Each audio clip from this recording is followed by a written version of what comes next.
I was being so foolish, trying to wait around for me. I be at the crib, you know I held it down for you. You doing your thing with your girls and I respect it, cause you know I'll always be at.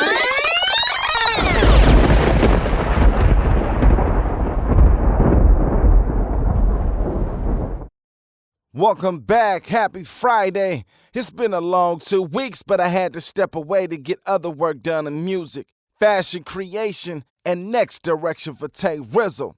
Sorry for the short break, but I am back, and I'm back for this grand finale. That's right, I said grand finale. Now we have reached the end of the season of RizzAsylum. This has been an incredible journey, and I'm glad you came along for the ride. This has been a tremendous experience and blessing in disguise. I do have albums to get back to finishing up, along with some more fashion creations to focus on. But that's not all. I'm also in the works in discussing the RizzAsylum Season 2. No promises yet, but I'm excited of the idea to come back with the Season 2. We will see what happens next for RizzAsylum, but for now, let's get to this grand finale. Season 1 has been a real pilot run to see how fans react to me hosting this type of show. And by the way, it's been a lot of love, and I'm humbly grateful and thankful. And I thank you all for this journey and this opportunity.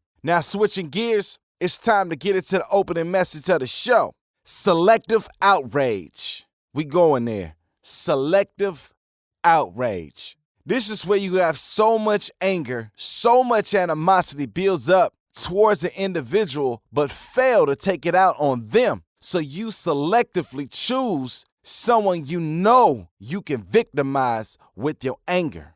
Nowhere on planet Earth is this acceptable. Whether you know it or not, it's very cowardly with stupidity at all-time high level. Now, I'm not saying you should take your anger out on whoever you really upset with anyway, because your response is everything. You should be able to express yourself without the violence, the rage, or put your hands on an individual based upon your anger. You need to understand your words carry a high weight just as much as your fists when you use them correctly, not recklessly. You can hurt someone with words without the insults, because truth can hurt. You don't have to shame bash people to get your point across. You may hear people say, oh, I have to do that nowadays because people are crazy. People are careless. People are very reckless. But you overlook the fact that you're just as reckless if you respond in that manner. You're choosing to go off an assumption of what you may heard. Instead of handling the matter like an adult, you may ask me, how was it cowardly? And I'm going to tell you, you choose to select a person you know you can beat, silence them, humiliate them, without them responding, giving you the sense of power of the Almighty.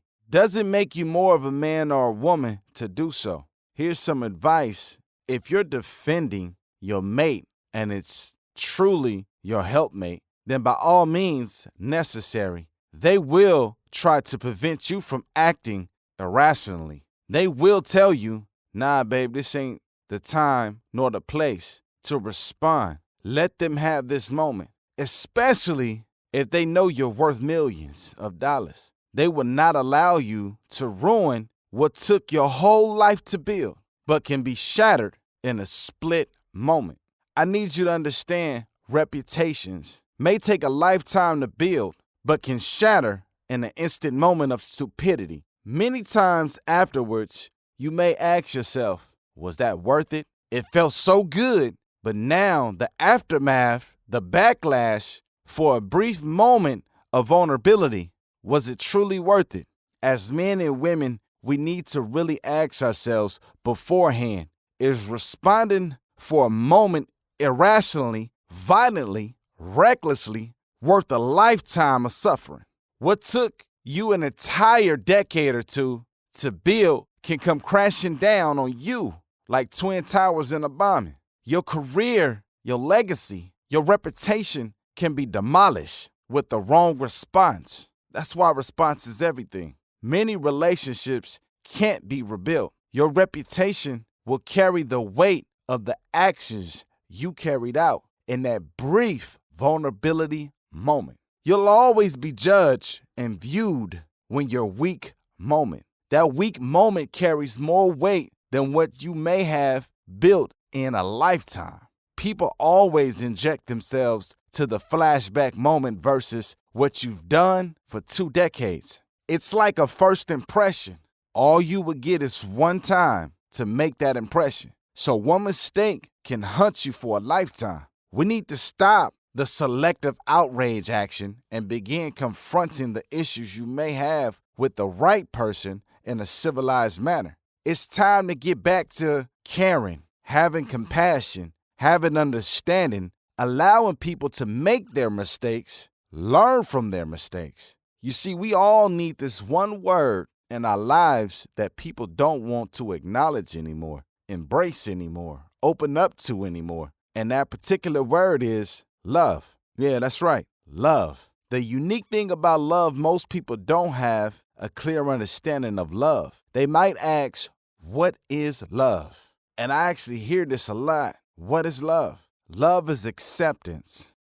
Love is unconditional. Love has no expectations because then you will be disappointed. Love involves devastation. Love is forgiving, and real love is healing. You must learn that love is learning to let go.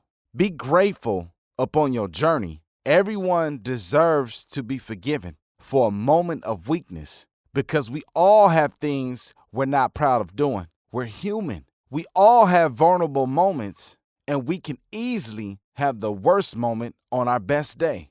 Never thirst for anyone else's career or journey. Take the time to look at your own.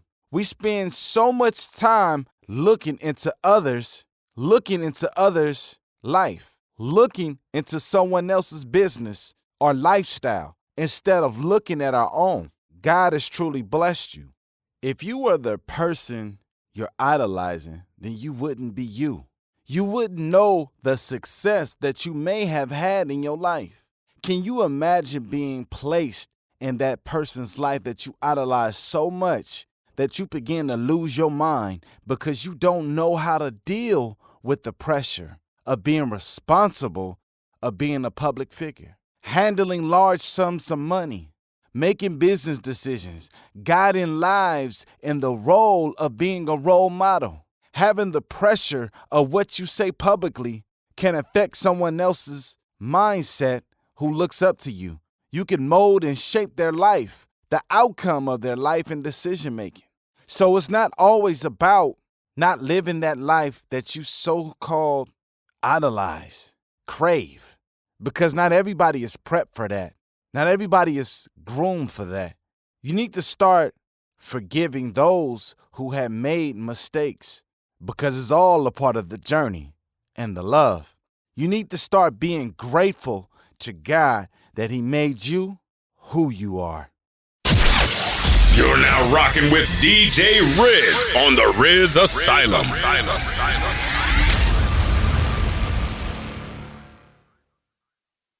Welcome back.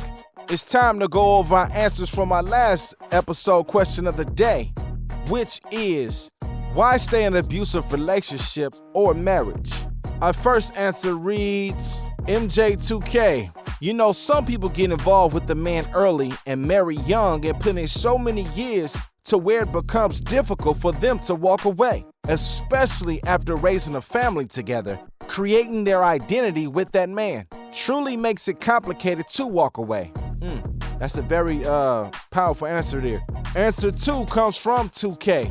Some are emotionally, mentally torn to where psychologically they believe they can't find anyone better. Okay, now we're getting somewhere with these answers here. Answer 3 comes from Team Loyal. Some have daddy issues. They didn't receive the love and attention from their fathers, so they spend a lifetime chasing that.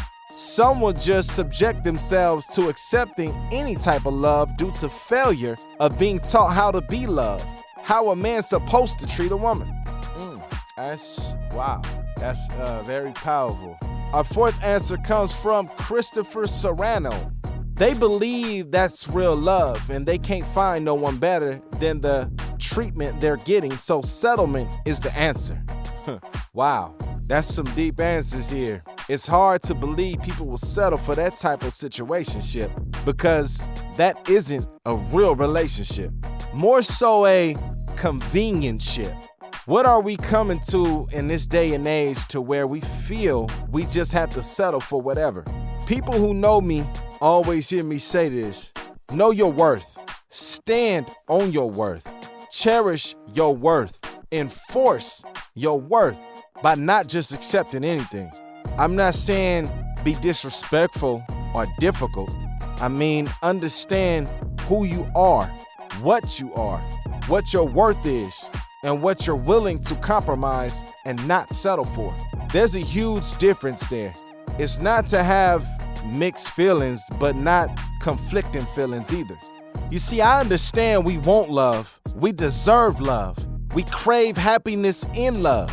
No matter how much money an individual has, or how beautiful or handsome they are, or how great the moments between the sheets are, by no means is it worth your self-respect, your dignity.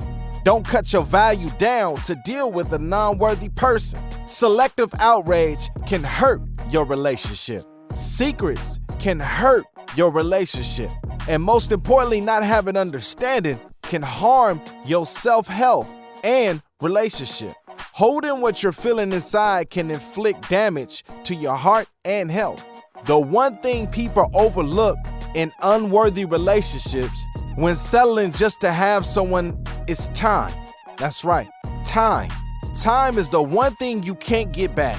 So really ask yourself, is the person you're accepting the foolishness and nonsense from, are they really worth you losing time?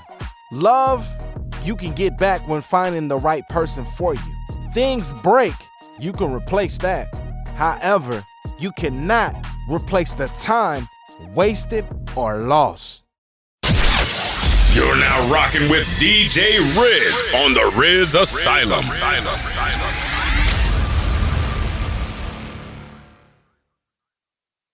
Welcome back. If you just now tuned into the show, the subject of the show is selective outrage. We also discuss answers from our last episode on why we stay in an abusive relationship or marriage. We seem to make lots of excuses to why we stay, but the one thing we lose sight of is the one thing we can't get back, and that's time. Now, moving along, I like to always say this before getting into our next segment, which is the recovery letter, where you can send in by email whatever you may need help with or advice on for any type of matter you may be having difficulties finding a solution with. All you have to do is email us at RizzAsylum@gmail.com. That's RizzAsylum@gmail.com. If you're looking for an alternative solution, you could take the chance to have your letter being selected and read up on air and receive the advice or solution you may be looking for. You're listening to The Recovery Letter. All right, let's get into it. Subject read, selective outrage. This has truly been a journey and I'm tired. I've been involved in this relationship. We have been together about 10 years. We will fight and argue just about anything and everything you could possibly think of. Here's the part that gets me. At a family gathering, and my boyfriend would say stupid things, and I was over it. But my brother had enough of his ignorance. My brother got in his face and told him to lay off. Talking to my sister crazy, I don't care if she is your girlfriend, but understand she's my little sister first.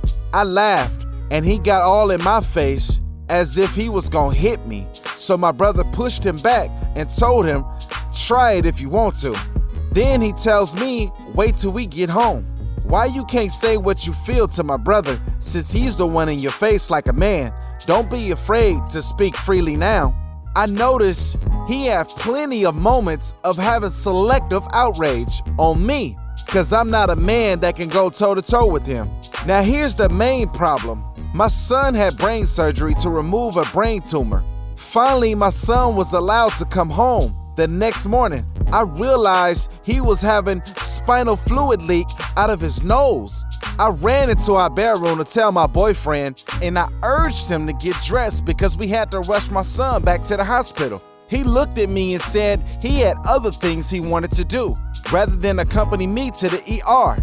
Talk about being hit with a 2x4. When I got my son to the ER and they confirmed the spinal fluid leak, I had to walk out. I cried and cried, bawled my eyes out. To deal with his selective outrage and him not wanting to be there for my son because he's in his feelings about being checked by my brother. What kind of man are you? Please help me. What should I do? First and foremost, I really do hope your son is all right. Your son will be in prayers to get right. Secondly, I like to comment on that first part. He's a coward. He doesn't like his manhood challenged from a woman's standpoint. Your brother had every right to stand up for you. However, your boyfriend is a coward to sit here and go at you and attack you like that verbally. Don't get mad when you're put into a man position and questioned by a man. Your brother did the right thing getting in his face, because you don't go after a woman like that. You get mad and into your feelings so you can tell her wait till we get home, as if that's a threat. When y'all arrive at home, what are you going to do exactly? I'm very curious, because it sounds like you're going to put your hands on her for embarrassing you in your eyes. However, you're the fool who embarrassed yourself. Did you honestly think a brother was going to sit by and allow you to talk down to a sister? That's not how that works. Your manhood was challenged by a man and you couldn't handle the pressure of someone your size and gender, so you stay silent but want to deal with her when you both get home. She's not the one in your face questioning you. She's not the one in your face challenging you. You're not a man. You're a real coward and a bully. Now on to the son part. How can you not accompany her to the emergency room in a situation of that magnitude? You mean to tell me because you're in your feelings, you can't do the right thing and get them to an emergency room?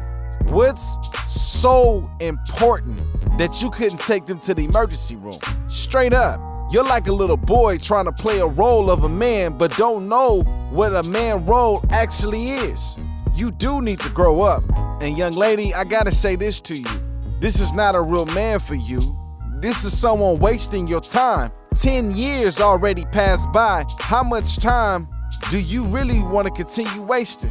You are already battling with your child's life. Do you want to continue to waste time, valuable time, with a useless man who can't even assist you in crisis mode? It's time for you to focus on you and your child. Leave him behind, because trust and believe, he's not worthy of your time. You're now rocking with DJ Riz on the RizzAsylum.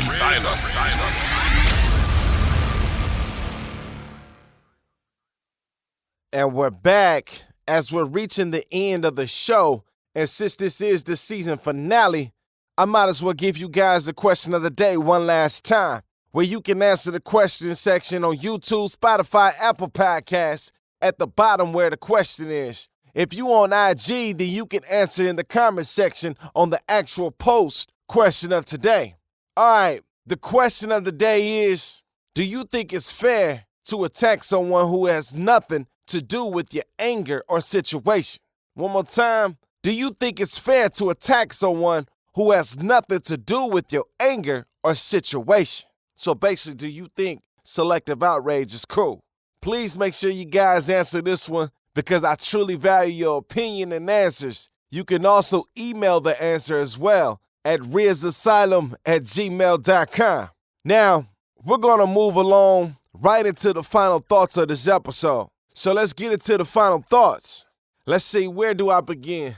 After seeing so much in the media, the press, the discussions going on around about selective outrage, it's come to my attention that some people actually think it's cool to have selective outrage and take it out on someone who you know you can beat, overpower, and dominate. At no point in any situation that makes it acceptable, because when you choose to carry out selective outrage, you become more so of a bully and a coward. Attack on an individual verbally, aggressively, and physically can lead to an assault. Because in the heat of the moment, you become powerful and feel good about yourself to have someone afraid of you in silence when you speak. In actuality, you're the coward. You're the one in fear of facing the person you should face that's causing the anger, that is causing the problem. So instead of responding accordingly, you respond cowardly, which you really need to understand is you're accountable for your actions, which means every action comes the reaction and consequences that can leave a lifetime of pain. So when you're angry, remember your response is everything. Think carefully before you respond to a situation in the wrong manner. There's no room for being a coward or a bully or any form of an abuser. Now I gotta make another point here. We need clear understanding. So that means be careful who you choose to give your heart to. Be careful whom you give your time to. Not everyone is worthy of your heart, and certainly not anyone should get your time unlimitedly. Your heart is your treasure, and your time is sacred. Your time and your heart goes hand in hand because you spend time to open your heart to be vulnerable. You spend the time to build a connection. Without time, there's no love. Without time, there's no connection. Without time, there's no understanding. Without time, there's no room to create that happily ever after. There's only 24 hours in a day for you to create moments. There's only 168 hours in a week to gather information about an individual. You see, the average month is 30.42 days. A day is 24 hours. So the average month is about 730.8 hours, and that's enough time to know if someone is worthy of your time and if you should continue to give them your precious gift in time.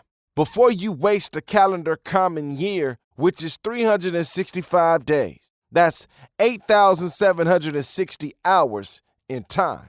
The message here is be careful who you give your time to, because time is something we cannot get back.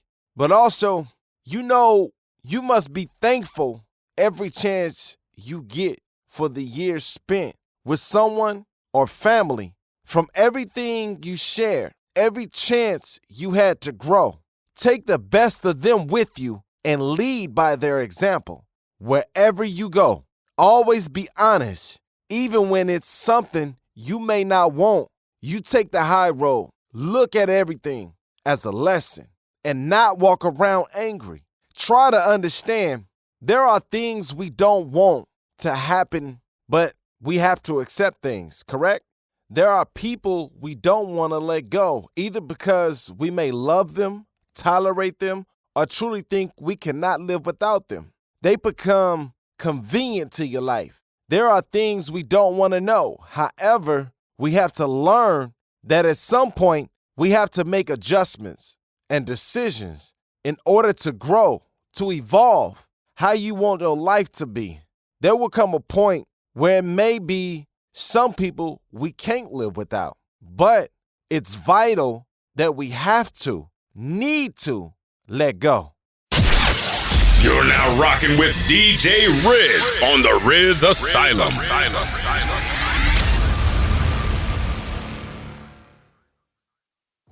All right, that's my time for the day, and this is the season finale. It was truly a pleasure to do this pilot run of RizzAsylum podcast. I had a lot of fun in doing this show, and hopefully we come back with a season 2 with more great messages and more recovery letters and more episodes to transmit to you all. Thank you for coming along this ride with me and taking the time to listen, participate in the questions of the day post, and more importantly, sharing your situations you wanted advice for. Remember, it's never goodbye, but always see you later. I'm your host, Rizz, and you are listening to RizzAsylum Podcast. I will be delivering more music to you soon, so continue to take this journey with me to see what's next for Ta-Rizzle. As you can see, I'm not down. I'm going out on a party note. This is what I do. So I thank you. One love, RizzNation. I'm out. I was being so foolish, just trying to wait around for me. I be at the crib, you know I held it down for you. You're doing your thing with your girls and I respect it, 'cause you know I always